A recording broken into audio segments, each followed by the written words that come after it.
Le départ dans une famille est catastrophique et c'est traumatique.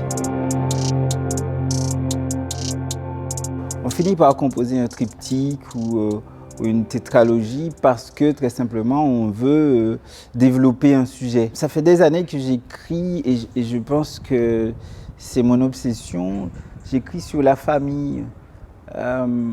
Tous mes textes en tout cas partent de la famille. Peut-être pour reprendre Genet qui disait la famille c'est la première cellule criminelle. C'est de là que tout part.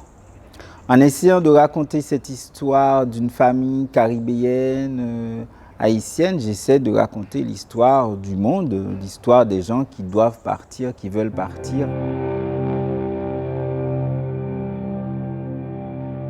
La pièce, c'est le fils, donc un jeune homme, qui réussit à trouver un mari pour sa mère au Canada, sur Internet. Et la mère part vivre avec ce monsieur qui est un retraité.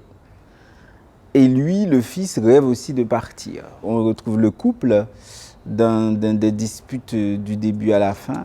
Et c'est après qu'on va se rendre compte que le fils aussi a traversé.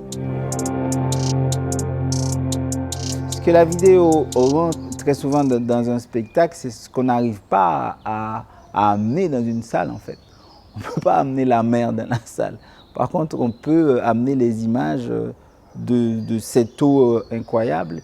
Il y a aussi d'autres images que je trouve extraordinaires. C'est cette image qui traverse la maison, l'aurore boréale qui arrive à chaque fois dans le salon montréalais. Il y a aussi les deux mondes qui peuvent se croiser dans ces images de mer qui arrivent dans la maison. C'est-à-dire ce couple qui se dispute, il y a la mer qui rentre chez eux, il y a cette traversée qui rentre chez eux, il y a la jonction entre les deux, celui qui est dans le nord et elle qui vient du sud.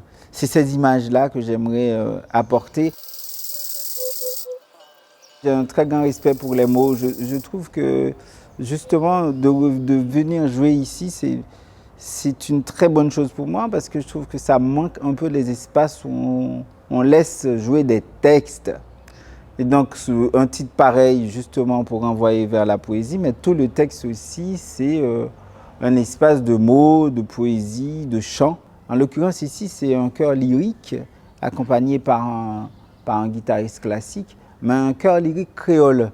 Parce que toute cette partie aussi j'ai voulu, ça s'est imposé à moi en créole, dans ma première langue. J'imagine des gens ensemble sur un petit voilier peureux, dans des moments difficiles, peut-être le chant pourrait leur apporter quelque chose. C'est ce qui s'est passé pendant le tremblement de terre en Haïti. Les gens ont tous chanté dans la ville, comme si en chœur on pouvait faire quelque chose contre le mauvais sort, contre la catastrophe en fait.